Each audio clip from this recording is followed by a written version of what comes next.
طير الزبرة هو من بين أشهر أنواع طيور الزينة.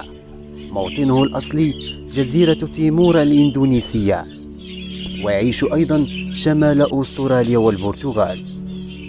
ويحب هذا النوع من الطيور المناطق الباردة والرطبة. تم تصنيف عصفور الزبرة لأول مرة في عام 1801.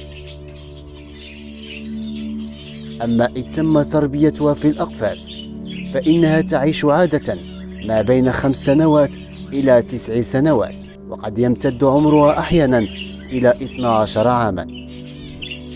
تتكاثر عصافير الزبرة عموما في مستعمرات واسعة قد تصل إلى 50 عشا، وفصل الشتاء يعتبر أفضل فصل لتكاثر هذه الطيور الصغيرة. الأنثى تضع من 2 إلى 8 بيضات في دفعة واحدة، و5 بيضات هو العدد الأكثر شيوعا. يكون لون هذا البيض إما أبيضا أو أزرق رمادي شاحب. مدة فقسه يدوم لحوالي 12 يوما في فصل الصيف، ويدوم إلى 16 يوما في فصل الشتاء. تكتسب عصافير الزبرة الصغيرة قدرتها على الطيران بعد حوالي 17 يوما.